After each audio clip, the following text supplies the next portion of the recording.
नमस्कार. मी संदीप पाटील, सदस्य युवा विद्यार्थी असोसिएशन महाराष्ट्र राज्य कोर कमिटी. तुषार दादा देशमुख यांच्या नेतृत्वाखाली युवा विद्यार्थी असोसिएशन महाराष्ट्र राज्य गेल्या कित्येक दिवसापासून शिक्षक भरती 2025 संदर्भात ग्राउंड लेवलवर पाठपुरावा करत आहे. याच पाठपुराव्याचा एक भाग म्हणून 11 तारखेला युवा विद्यार्थी असोसिएशन मुंबई येथे मंत्रालयात गेली. त्यासोबतच आयुक्त कार्यालय असो किंवा परीक्षा परिषद असो, इथे सुद्धा नेहमीच पाठपुरावा चालू आहे. तसेच प्रत्येक जिल्हा परिषदेच्या किंवा स्थानिक स्वराज्य संस्था, खाजगी आस्थापना यांच्या बाबतीत सुद्धा पाठपुरावा चालू आहे. शिक्षक भरती 2025च्या संदर्भात शासनाने आस्थापनांसाठी पोर्टल 1 मे 2026ला चालू केलं आणि याची मुदत 31 मे 2026 पर्यंत होती. आपल्याला अपेक्षित जाहिराती उपलब्ध झाल्या नाहीत किंवा बऱ्याचशाच आस्थापनेचे रोस्टरचे काम किंवा बिंदू नामावलीचे काम व्हायला हवं होतं, ते झालं नाही. याला कारण बरेचसेच घटक ठरलेत. ते म्हणजेच शासन असो, वेगवेगळ्या आस्थापना असो किंवा मावक असो. त्यानंतरनं 15 दिवसाची मुदतवाढ मिळाली. ती मुदतवाढ होती 15 जून. युवा विद्यार्थी असोसिएशनच्या लक्षात आलं की अपेक्षित जाहिराती अपलोड झालेल्या नाहीत, परिणामात मुदतवाढ व्हायला हवी. तसेच केंद्र प्रमुखच्या संदर्भात 4 जूनला जी आर आला. केंद्र प्रमुखच्या जवळजवळ 2400 जागा, तसेच आदिवासी समाज कल्याणच्या जागा, या सुद्धा जागा पहिल्या टप्प्यात पोर्टलला याव्यात, यासाठी आपण पाठपुरावा करायला हवा. Tushardada Deshmukh, Satish Patil sir, Sachin Nigugade sir, Nagshen Gawai sir, Pawan Band sir या सर्वांच्या सोबत आपल्यासारख्या सर्वसामान्य अभियोग्यताधारकांच्या सहकार्याने युवा विद्यार्थी असोसिएशनची टीम मुंबई मंत्रालयात 11 जून 2026ला गेली आणि या 11 जून 2026च्याच युवा विद्यार्थी असोसिएशनच्या पाठपुराव्याचा इतिवृत्तांत मी तुमच्यासमोर घेऊन गेलो आहे. मी सगळ्यात अगोदर युवा विद्यार्थी असोसिएशन असो किंवा इतर सर्वच संघटना असो, या संघटनांना एक सर्वसामान्य अभियोग्यताधारक म्हणून विनंती करतो की आता मुदतवाढ या विषयाकडे लक्ष देण्यापेक्षा जास्तीत जास्त आस्थापना पवित्र पोर्टलला कशा जाहिराती अपलोड करतील यासाठी शासन स्तरावरून व आपापल्या जिल्हा परिषदेच्या किंवा स्थानिक स्वराज्य संस्था, ज्यामध्ये खाजगी असो किंवा इतर सर्व संस्था असो, यांच्या धडाधड जाहिराती पोर्टलला कशा पडतील यासाठी आपण प्रयत्न करायला हवा. बघा, शिक्षक भरती 2025च्या संदर्भात जवळजवळ पहिला 1 महिना, नंतरनं हा 1 महिना, जवळजवळ 2 महिने मुदतवाढ किंवा मुदत दिली आहे. आणि या काळात जर जाहिराती अपलोड होत नसतील, अपेक्षित प्रतिसाद संबंधित आस्थापना देत नसतील, तर शासनाने वरच्या स्तरावरून यांच्यावर दबाव आणायला पाहिजे. कारण शासनाला जर ही लोक, ज्या आस्थापना आहेत, ती लोक केराची टोपली दाखवत असतील किंवा व्हॅल्यू देत नसतील, तर शासन किंवा प्रशासन करते काय? तुम्ही जी आर काढताय दिवसाला, तुम्ही दिवसाला बुलेटिन काढताय किंवा इतर गोष्टी करताय, पण किंवा तुम्ही वेगवेगळे नियम काढताय, या नियमांना जर आस्थापना व्हॅल्यू देत नसतील, तर त्या नियमांना अर्थ काय? जवळजवळ 2 महिने झालेत आणि या 2 महिन्यात अपेक्षित जाहिराती जर अपलोड होत नसतील, तर मला वाटतंय की आपण आता सर्वसामान्य अभियोग्यताधारक म्हणून जाहिराती कशा अपलोड होतील यासाठी प्रयत्न करायला हवेत. आणि आपल्यापेक्षा जास्त प्रयत्न हे शासन स्तरावरून चालूच आहेत, पण शासनाच्या प्रयत्नांना संबंधित आस्थापना भीकच घालत नाहीत असं म्हटलं तरी चालेल. प्रत्येक संघटनेने मुदतवाढ यापेक्षा आता जास्तीत जास्त जाहिराती पवित्र पोर्टलला कशा येतील यासाठी प्रयत्न करायला हवा. मला ज्यावेळेला आमची टीम मंत्रालयात गेली, त्यावेळेला मंत्रालयातून आलेली गोष्ट लक्षात आली की अजून 2 वेळा मुदतवाढ देणार आहेत. त्यापैकी कालच 15 जूनला 1 वेळ मुदतवाढ दिली, आणखी मुदतवाढ देणार आहेत. आणखी जर 15 दिवसाची मुदतवाढ दिली आणि जाहिराती धडाधड नाही पडल्या, तर पुन्हा 15 दिवसाची मुदतवाढ. अरे मुदतवाढ हे करीत बसण्यापेक्षा आता मला तरी वाटतंय की जास्तीत जास्त जाहिराती पोर्टलला कशा येतील यासाठी प्रयत्न करायला हवा. तुषारदादा देशमुख यांच्या नेतृत्वाखालील युवा विद्यार्थी असोसिएशन यासाठी नक्की प्रयत्न करेल. आता बघा, मी एक दुसरी नाण्याची बाजू सांगेल. मला 135 मार्क आहेत, माझं होतंय, या भावनेतून मी म्हणतोय मुदतवाढ नको. पण काही जणांना 110, 105, 100 मार्क आहेत. अशा लोकांना जास्तीत जास्त जाहिराती याव्यात, जास्तीत जास्त पदाची भरती व्हावी अशी मुदतवाढ यासाठी मुदतवाढ हवी आहे. तुषारदादा देशमुख यांची संघटना आहे. संघटना अतिशय उत्कृष्ट काम करते. सर्वसामान्य अभियोग्यताधारकांचा विचार करता तुषारदादा देशमुख यांना सुद्धा वाटते की 2 वेळा मुदतवाढ मिळावी. पण मी तुषारदादा देशमुख असो किंवा सर्वच संघटनावाले असोत यांना विनंती करतो की मुदतवाढ हा विषय बाजूला ठेवून जास्तीत जास्त जाहिराती पोर्टलला कशा येतील यासाठी आपण काय करू शकतो यावर प्रयत्न करावा. दुसरी गोष्ट, केंद्र प्रमुखची जर 2400 पदं आलीत तर नक्की मेरिट 4 ते 5 मार्कांनी खाली येईल. समाज कल्याणची जर पदं आलीत तर नक्की मेरिट खाली येईल आणि ही पदं पोर्टलला यावीत यासाठी आपण प्रयत्न करूया. शिक्षक भरती 2025ला परीक्षा दिल्यानंतर वर्ष निघून आणखी 1 महिना झालाय. म्हणजे जवळ-जवळ 13 महिने आपण थांबलोय. आणखी किती थांबायचं हा सुद्धा प्रश्न मूळ आहे. तर आता आपण इतिवृत्तांत बघूया. सर्वप्रथम युवा विद्यार्थी असोसिएशन मुंबईला गेल्यानंतर त्यांनी जाहिरात टॅबला मुदतवाढ द्या अशा पद्धतीने मागणी केली आणि कालच तुम्ही बघितलं असेल 15 दिवसाची मुदतवाढ मिळाली. म्हणजेच काय, तर युवा विद्यार्थी असोसिएशनची जी पहिली मागणी होती त्या पहिल्या मागणीला यश मिळालं असं म्हणावं लागेल. दुसरी गोष्ट आहे, ही मुदतवाढ का पाहिजे होती युवा विद्यार्थी असोसिएशनला, तर अजूनही अनेक विभागामध्ये, अनेक संस्थांमध्ये, तसेच आदिवासी विभाग, शासकीय अनुदानित आश्रमशाळा, पेसा क्षेत्र, इतर मागास बहुजन विकास विभाग या विभागांना नवीन मार्गदर्शक सूचना दिल्या गेलेल्या नाहीत. त्यामुळे एक नव्हे तर 2 मुदतवाढ द्या असं तुषारदादा देशमुख यांच्या नेतृत्वाखाली जी टीम मुंबईला गेली होती त्या टीमनं मागणी केली. बघा, आपल्याला सगळ्यांनाच माहित आहे काही दिवसापूर्वी समाज कल्याणचा जी-आर आला. काही दिवसापूर्वी केंद्र प्रमुख पदाच्या जागा पोर्टलला यासाठी जी-आर आला. पण संबंधित जी-आर आल्यानंतरनं नेमकी पुढली प्रोसेस कशी व्हायला पाहिजे यासाठी शालेय शिक्षण विभागाकडून मार्गदर्शक सूचना हव्या होत्या आणि त्या मार्गदर्शक सूचना न मिळाल्यामुळे संबंधित जागा पोर्टलला येतील की नाहीत याविषयी कोणीही सांगू शकत नाही आणि या जागा पोर्टलला याव्यात यासाठी युवा विद्यार्थी असोसिएशनने 2 वेळा मुदतवाढ मागितलेली आहे. बघू आता काय होतंय, पुढे जाऊ आपण. बीपीएड किंवा क्रीडा शिक्षक भरतीचा आराखडा लवकर बनवण्यात यावा. बीपीएड असो, एमपीएड असो, क्रीडा शिक्षक आपल्याला माहित आहे प्रत्येक शाळेला आता क्रीडा शिक्षकांची आवश्यकता आहे.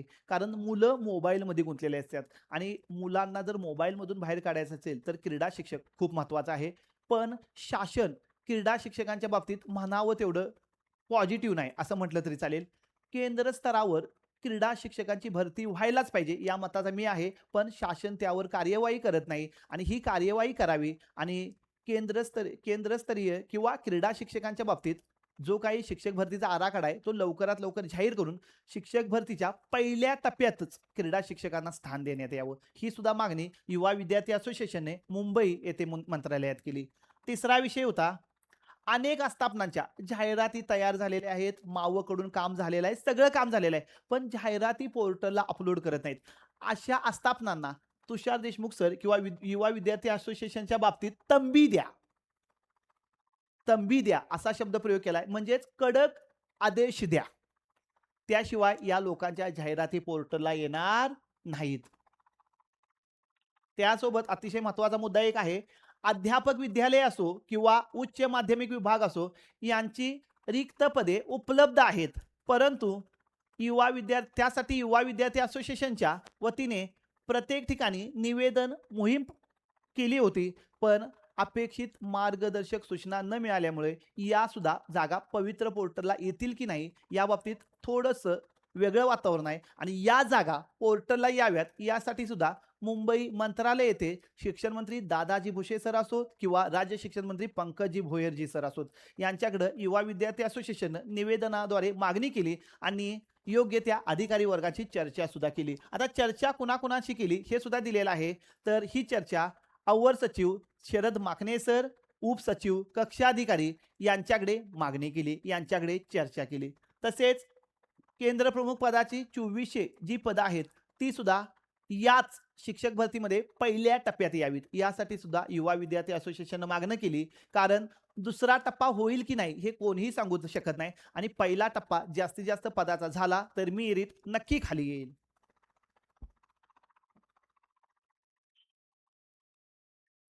बघा, युवा विद्यार्थी असोसिएशन मुंबईमध्ये पाठपुरावा करत असताना युवा विद्यार्थी असोसिएशनला मुंबई येथून सांगण्यात आलं की आता मंत्रालयात तुम्ही येण्यापेक्षा तुमच्या स्थानिक स्तरावर पाठपुरावा करा. संबंधित आस्थापनांना आम्ही वेळोवेळी सूचना देत आहोत, पण कार्यवाही होत नाही. तर तुम्ही थोडंसं पाठपुरावा करा, कार्यवाही नक्की होईल. पण मला तरी वाटतंय की आपण नक्की पाठपुरावा करू, पण अधिकारी वर्गाने खालच्या आस्थापनेना तंबी नाही दिली, तर यांच्या जागा आणि 2 वर्ष दिली, मुदत दिली तरी येणार नाहीत. एवढी निवांत ही माणसं आहेत आणि या माणसांचं करायचं काय हेच कळेना. दुसरी गोष्ट, शाळा 15 जूनला चालू झाल्यात म्हणजे काल चालू झाल्यात.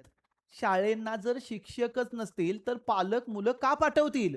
आणि पालकांनी मुलं नाही पाठवली तर आपणच अतिरिक्त ठरवू. मी एक माझं उदाहरण सांगतो. माझ्या गावाचं नाव यक्स आहे.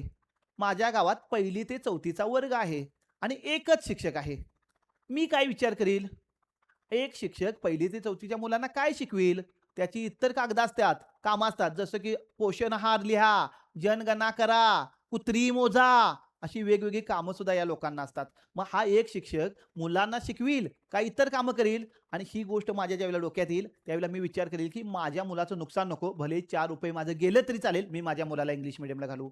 म्हणून मी म्हणतोय की सर्वच नेत्यांना मुदतवाढचा प्रयत्न करण्यापेक्षा जास्तीत जास्त पदांची जाहिरात पोर्टलला व्हावी यासाठी आपण पाठपुरावा करूया. अन्यथा विद्यार्थी इतर शाळेत गेले तर आपणच अतिरिक्त होऊ आणि गेलेली वेळ परत येणार नाही. बघा मला काय म्हणायचं आहे आणि हे मत माझं वैयक्तिक आहे. युवा विद्यार्थी असोसिएशन किंवा तुषारदादा देशमुख 2 वेळा मुदतवाढची मागणी करतात. का? तर त्यांना वाटतंय की सरांना किंवा युवा विद्यार्थी असोसिएशनला वाटतंय की जास्तीत जास्त पदाची भरती व्हावी, केंद्रप्रमुखच्या जागा पवित्र पोर्टलला याव्यात, आदिवासी विभागच्या जागा पवित्र पोर्टलला याव्यात किंवा जास्तीत जास्त जागा पवित्र पोर्टलला याव्यात. यासाठी 2 वेळा मुदतवाढ मिळावी. या मताशी मी सुद्धा सहमत आहे. मी फक्त एकच विचार करतोय, तो म्हणजेच आता विद्यार्थ्यांना शिक्षक पाहिजे आहेत आणि विद्यार्थ्यांना शिक्षक जर नसतील, तर भविष्यात आपणच अतिरिक्त ठरू. बघा, पुढे आपण जाऊया. युवा विद्यार्थी असोसिएशनचं लेटर पॅड आहे. 11 तारखेला मध्यवर्ती टपाल केंद्र मंत्रालय येथून जी ओशी घेतली, ती ओशी आपल्याला बघायला मिळते आणि तुम्ही इथं बघू शकताय. माननीय शिक्षण मंत्री दादाजी भुसे हे प्रती आहेत आणि दादाजी भुसेंच्याकडं युवा विद्यार्थी असोसिएशननं नेमकी काय मागणी केली, ही मागणी आपण बघूया आता. बघा, विषय आहे पवित्र पोर्टल अंतर्गत राज्यातील सर्व शासकीय, जिल्हा परिषद, नगरपालिका, महानगरपालिका तसेच अनुदानित व खाजगी शैक्षणिक संस्थांमधील शिक्षकांची रिक्त पदे, बिंदू नामावली, रोस्टर प्रक्रिया तात्काळ पूर्ण करून कालमर्यादा निश्चित करणे. म्हणजे थोडक्यात वेळ ठरवून द्या. आता कालमर्यादा निश्चित करणे या गोष्टीला ही मागणी केली, ही मागणी योग्यच आहे. कारण आता 15 दिवसाची मुदतवाढ दिली आहे. या 15 दिवसात जर यांचं काम होत नसेल, तर मी तरी सांगतो की यांना 15 वर्ष काम होणार नाही.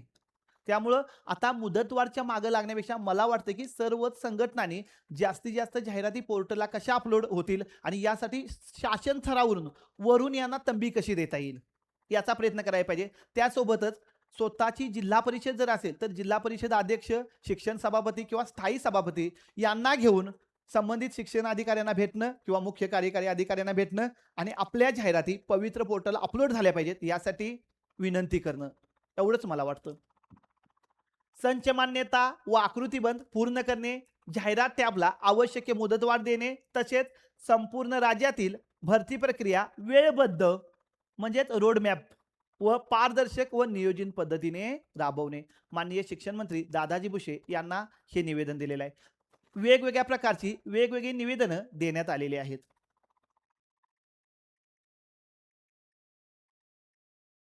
त्यानंतरनं युवा विद्यार्थी असोसिएशनचे मुंबईला गेलेले जे लोक होती, ती लोकांमध्ये हे स्वतः तुषारदादा Deshmukh, Pawan Band sir, Satish Patil sir, Sachin Nigugade sir यांनी काय केलं, मुंबईला गेल्यानंतर तुम्हाला दिसत असतील या मॅडम आहेत.